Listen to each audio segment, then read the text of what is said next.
من سگ در بام تو باشم که خدمتگزاران این خادمین ظاهر یه حیوان آمد، من از جلوی حیوان بزرگ آمدم جلوش بگیرم. مأمور دیگه مونم آقای فامسی بودن، یه آقایم بودن.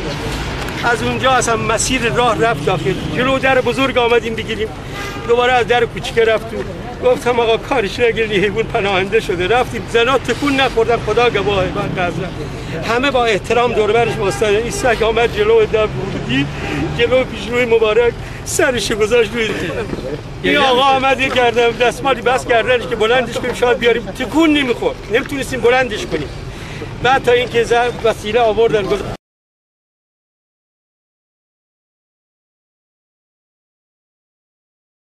منم که بین توتیان گرم ترانه توام، کبوتری شکسته پر در آشیانه توام، نیازمند گندمی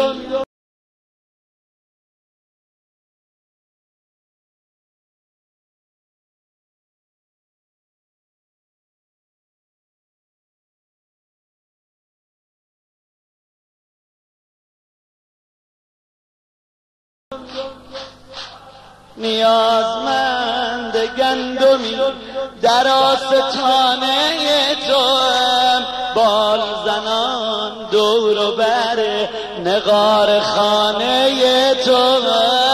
امام رضا امام رضا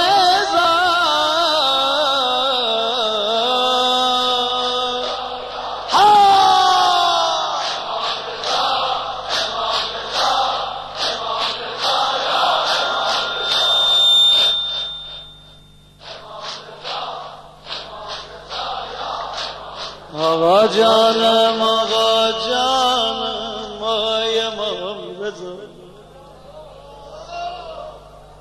به به به به به. این دو ستا بیتو گوش بده. آقا جان آهو از کجا فهمید،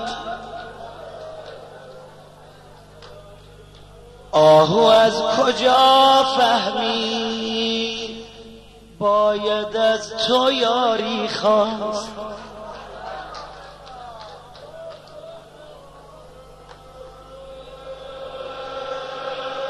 جانم آقا جان آهو از کجا فهمید، باید از تو یاری خواست. در پناه تو باید سایه‌ای بهاری خواست. آقا آهو از کجا فهمید، با تو می شود آرام. آهو از کجا فهمید، آهو از کجا فهمید، با تو می شود آرام. با نگاه پرمهرت پیش پای تو شد رام. مولا تو به مهربان بودن شهر در زمین بودی،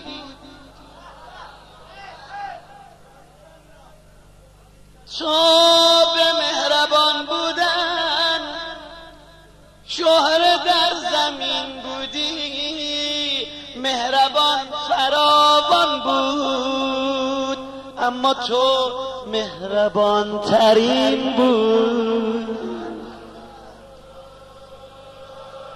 جانم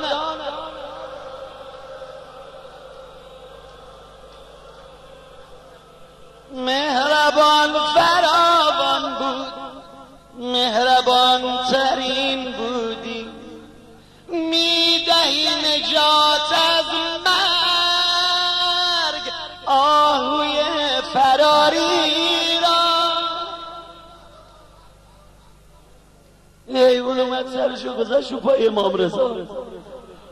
آقا تو کمکم کن، آقا تو کمکم کن، بچه‌مو ازم گرفته سیاد.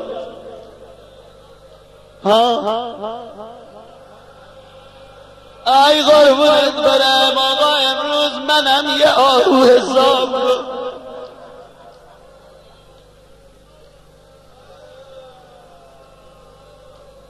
میدهی نجات از مرد آهوی فراری را، میکنی جدا از او ترس و بیقراری را. امام رضا